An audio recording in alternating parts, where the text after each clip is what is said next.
नमस्कार दोस्तों, मैं हूं निहाल रावल और आप सभी का स्वागत है हमारे YouTube चैनल निहाल रावल एस्ट्रो तंत्र मंत्र रहस्य में।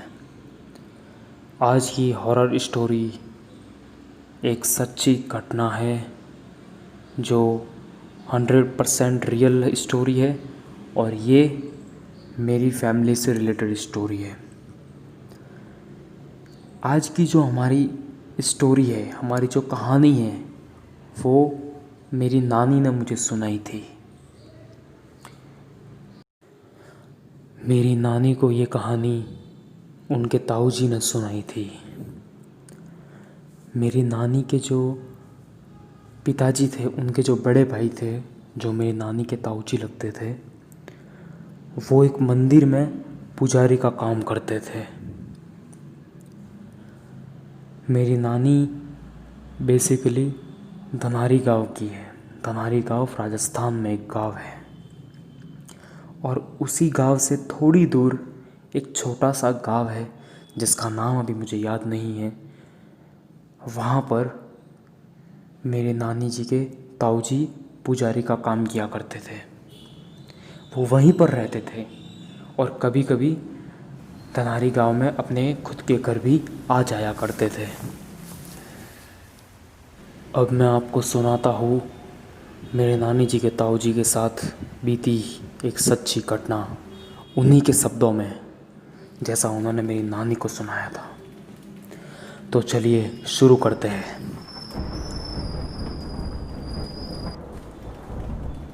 मेरा नाम धर्माराम है, धर्माराम रावल। मैं पेशे से एक पुजारी हूँ। माता रानी अम्बे माता की पूजा करता हूँ मेरे गांव तनारी से थोड़ी दूरी पर एक छोटे से गांव में। लेकिन कभी कभी मैं अपने घर भी चला जाता हूँ। ऐसे ही एक दिन नवरात्रि का समापन हुआ था और मेरी इच्छा हुई कि मैं अपने घर धनारी चलूँ। धनारी राजस्थान में एक गाँव है। तो मैंने अपना सामान पैक किया और शाम को मंदिर का सारा काम निपटा के दूसरे पुजारी को सारा काम समझा के निकल गया। मुझे निकलने में थोड़ी देरी हो गई थी। मुझे 4 बजे तक निकल जाना चाहिए था क्योंकि वहाँ से मेरा गांव 2 घंटे की दूरी पर है। तो मैं 6 बजे तक पहुँच जाता अंधेरा होने से पहले पहले। लेकिन मुझे निकलने में थोड़ी देरी हो गई। मंदिर का काम बहुत ज़्यादा था और नवरात्रि अभी अभी समापन हुई थी तो काम थोड़ा ज़्यादा था। तो मैं शाम को 4 बजे की बजाय शाम को 6 बजे वहाँ से मेरे गांव के लिए निकला। तो फिर थोड़ी देर तक तो सूरज की किरणें आ रही थी और थोड़ा उजाला था, लेकिन धीरे धीरे सूरज ढलता जा रहा था और अंधेरा बढ़ता जा रहा था। कुछ ही देर में भगवान के आरती के समय जैसा अंधेरा होता है वैसा अंधेरा हो गया। रास्ते पे मैं अकेला ही था, मेरे अलावा कोई नहीं था, कोई जानवर भी नहीं दिख रहा था और एक अजीब सी मनहूसियत मेरे चारों ओर उस रास्ते पर फैली हुई थी, जिससे मुझे बहुत घबराहट और बेचैनी महसूस हो रही थी। फिर भी मैं जैसे तैसे आगे बढ़ता जा रहा था और थोड़ी देर में जंगल शुरू हो गया और चलते चलते मैं एक घने जंगल में पहुंच गया। बेशक मेरे गांव धनारी में और जहाँ पे मैं पूजा करता हूँ उस गांव के बीच में दूरी कम है, फासला कम है, 2 घंटे में पहुँच जाते हैं, लेकिन जंगल तो है बीच में क्योंकि ये दोनों छोटे छोटे गांव है और ये तो गांव भी जंगलों के बीच में ही बसे हैं। सो मैं एक बहुत ही घने जंगल में पहुँच गया था। वहाँ से मैं बहुत बार जाता था, लेकिन आज तक मुझे कभी ऐसी बेचैनी, ऐसा घबराहट महसूस नहीं हुआ था। खैर, मैं आगे बढ़ता जा रहा था। हमारे यहाँ जिस गांव में मैं पूजा करता हूँ वहाँ पर और मेरे खुद के गांव तनारी में इन दोनों के बीच में कोई पक्का रास्ता नहीं है। एक घने जंगल से होकर दोनों गांव में जाना पड़ता है, इसलिए वहाँ पर ट्रांसपोर्ट की भी कोई ख़ास व्यवस्था नहीं है। इसलिए लोग पैदल ही आया जाया करते थे और हम तो सालों से आते जाते थे। पर वो दिन ही खराब था। पता नहीं उस दिन किसका मुंह देखा था।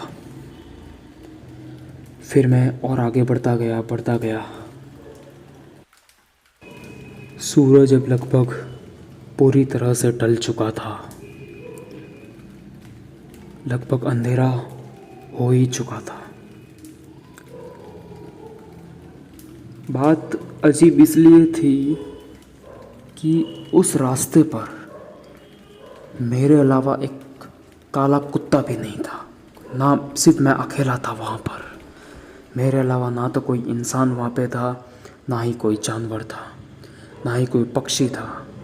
यहाँ तक कि उस रास्ते पर मुझे छोटे छोटे कीड़े मकोड़े भी नहीं दिख रहे थे। फिर मैंने गौर किया कि हाँ, आज तक मैं इस रास्ते से कई बार आ जा चुका हूँ, लेकिन दिन में, रात में कभी मैं यहाँ से नहीं गया। ये सोचकर मुझे डर लगने लगा। लेकिन फिर भी मैं हिम्मत करके आगे चलता रहा। मैं थोड़ा आगे बढ़ा ही था कि मुझे अपने पीछे किसी के चलने की आवाज़ सुनाई देने लगी। मुझे ऐसा आभास हुआ कि मेरे पीछे कोई चल रहा है, कोई मेरा पीछा कर रहा है। मैं बहुत डर गया और मैंने तुरंत पीछे मुड़कर देखा तो मैंने देखा कि एक भेड़, एक शिप जो थी वो मेरे पीछे पीछे चल रही थी। वो भेड़ आम भेड़ों की तरह नहीं थी। उसका शरीर कुछ ज़्यादा ही बड़ा था और वो दूर से खड़े रहकर मुझे ही घूरे जा रही थी। ऐसा माहौल मैंने पहले कभी नहीं देखा था। अंधेरे में एक भेड़ मेरा पीछा कर रही है और मुझे घूर रही है, और वो भी इतनी विशालकाय। इतनी बड़ी भेड़ मैंने आज तक नहीं देखी थी। ये कुछ ज़्यादा ही बड़ी थी, नॉर्मल भेड़ों से काफ़ी ज़्यादा बड़ी थी। तो ये देखकर भी मुझे बहुत अजीब लगा और अब लिटरली मेरे पैर कांपने लगे थे। मैंने सोचा जैसे तैसे थोड़ा रास्ता और तय करो और निकलो यहाँ से। मैं आगे बढ़ने लगा, लेकिन थोड़ी देर फिर भी मेरे पीछे से किसी के पीछा करने की आवाज़ आ रही थी। मेरी हिम्मत तो नहीं हो रही थी, लेकिन फिर भी मैंने पीछे मुड़कर देखा तो वहाँ कोई भेड़ नहीं थी, बल्कि वहाँ पर एक गधा था। ये देखकर मैं चौंक गया कि इतनी देर ना कोई इंसान जानवर कुछ नहीं था मेरे साथ में, और एकदम से एक भेड़ मेरा पीछा करने लगी और अब वो भेड़ भी गायब हो गई। और वहाँ पर एक गधा कहाँ से आ गया, और गधा आया तो आया, वो भेड़ कहाँ गई।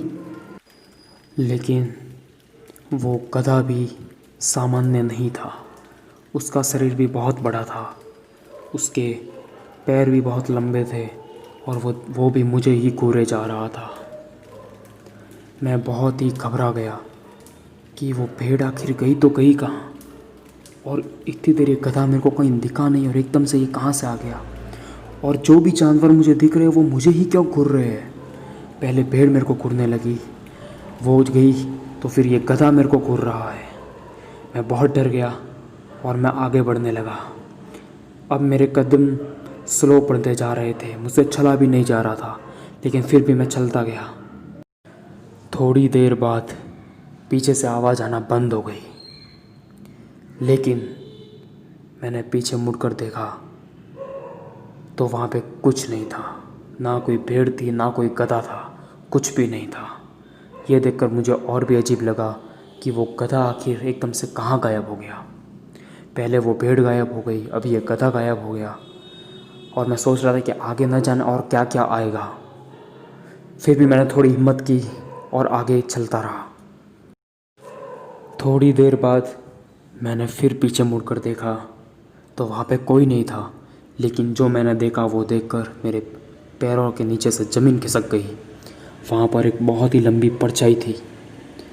आप सोच सकते हो परछाई थी तो इसमें क्या बड़ी बात है, कोई खड़ा होगा तो उसकी परछाई होगी, और कोई दूर से खड़ा होगा, कोई टॉर्च वॉर्च मार रहा होगा तो परछाई लंबी लग रही होगी।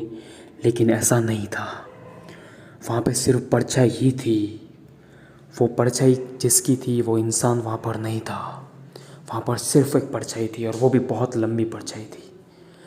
और वो परछाई ज़मीन पर नहीं थी, वो परछाई खड़ी थी, जैसे कि कोई इंसान खड़ा रहता है।